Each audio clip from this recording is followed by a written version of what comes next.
Hey guys, we're going to go over some practice for the product and quotient rule. For this first question, notice here how you have a function multiplied times another function. You have it raised to the -1. Now, when we first started doing this, we didn't know what the chain rule was. So here now you already have two options. You can either do the product rule with the chain rule, or you can change this into where it's in quotient rule. So you can set this equal to 3x squared minus 2x over 2x minus 7, and then I don't have to raise it to the first power because I dropped it down. So when I drop this down, it becomes a positive 1, and it stays as is. So now I can take the derivative using the quotient rule.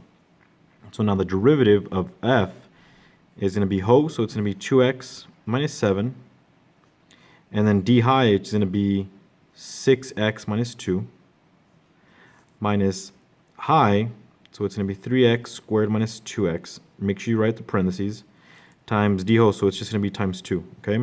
Over 2x minus 7 squared. Just for the sake of time, I'm going to go ahead and leave it like that. But just know that you can actually distribute here. Don't forget to distribute the negative, and then you end up getting your answer by combining like terms, okay? But technically, this is your answer. All right. So this next question here, we're trying to find the derivative of s with respect to t. So I have to rewrite this before I take the derivative. So it's going to be 2t raised to the -2/3. So this is your denominator, this is numerator. Bring it up top, becomes negative. Minus 6t squared sine of t. Okay? So the derivative of s with respect to t is going to be the power rule for this one. So it's going to be 2 times -2/3 is going to be -4/3 times t minus 3 over 3 here. So it's going to be -5 over 3. Minus, and then here it's going to require you to use the product rule. So it's going to be the derivative of this first is going to be -12t times the original sine t. And then plus this portion here, minus 6t squared times the derivative of sine is going to be cosine of t. Okay, now we can rewrite this just a little bit. We can say that this -4 is going to stay up top, and then this portion is going to come down the bottom with the 3. So it's going to be 3 cube root, because the denominator is a 3, t to the 5th. Okay, and then minus 12t sine of t. And then this becomes a minus, so minus 6t squared cosine of t. Now, there's other variations of which you can write this, but these two are technically your answer, okay? All right, the next question here, it's asking for, find the values of x, if any, where the tangent lines t to this function are horizontal. So we know that tangent lines, the slope of tangent lines that are horizontal are 0. So what we need to do is we need to take the derivative and set it equal to 0, and then find those x values where it's equal to 0. So here I'm going to go ahead and do the quotient rule. So y prime is equal to, it's going to be so x plus 1 times the derivative of the top, which is 12x squared, minus high, so 4x cubed, and then d so the derivative of the bottom is 1, over x plus 1 squared. And we're going to set this equal to 0, okay? But just remember, whenever you have a rational function like this, the only thing that can make it equal to 0 is the numerator, given that the denominator is not 0 at exactly the same spot. So just keep in mind that this is 0 at x equals -1. So I'm going to ignore the denominator, and I'm going to go ahead and set the numerator equal to 0. So I'm going to distribute this 12x squared into each one. So 12x cubed, so 12x squared times x is 12x cubed. 1 times 12x squared is 12x squared. And then negative, and this ends up being a -4x cubed because we multiply it times 1. And that equals to 0. So now we can combine like terms. Okay, combining like terms, we get 8x cubed plus 12x squared equals to 0. And then I always tell you guys to make sure you guys factor out if you can, okay? Don't isolate whenever it's different powers here. So if you can factor out, factor out. I'm going to factor out at 2x squared.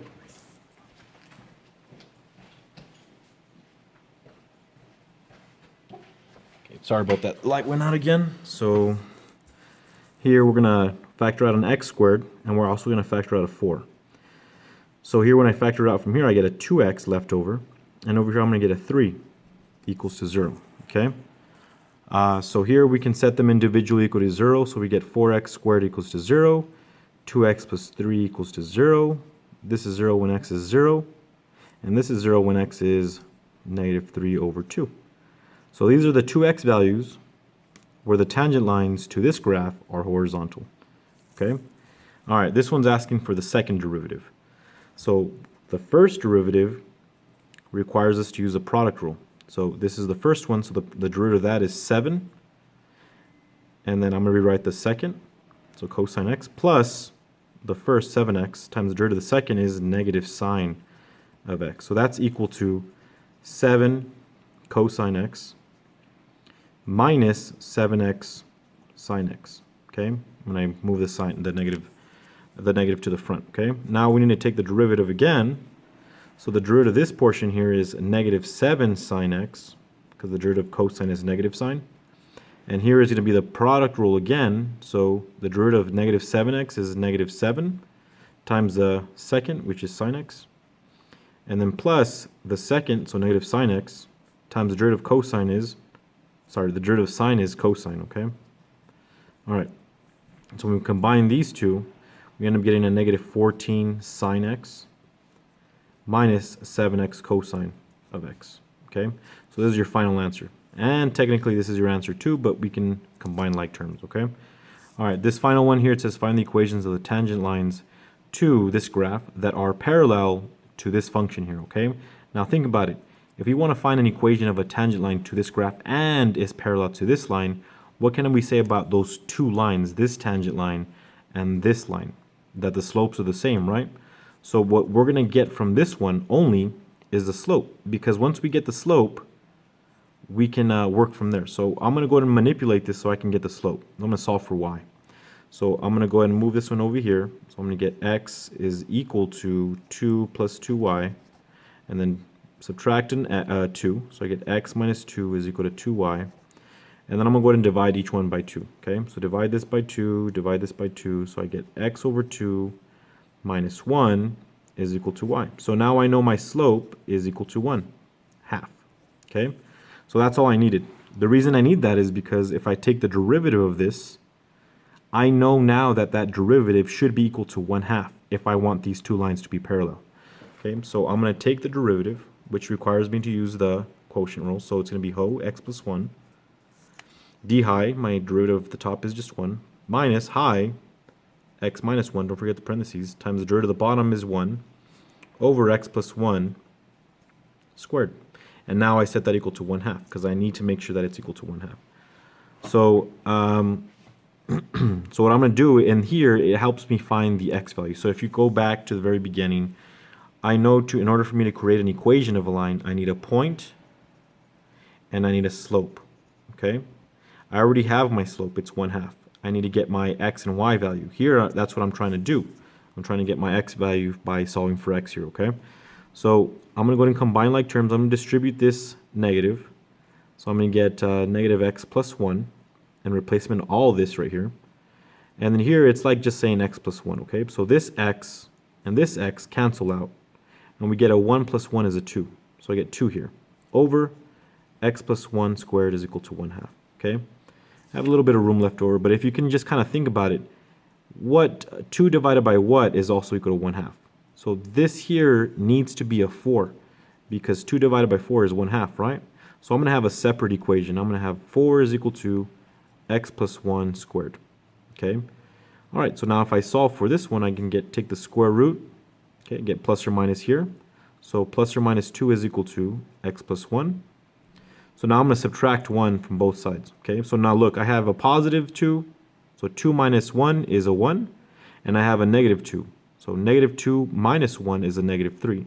So I have two answers, 1 and negative 3, okay? So it turns out that I'm going to have two equations here.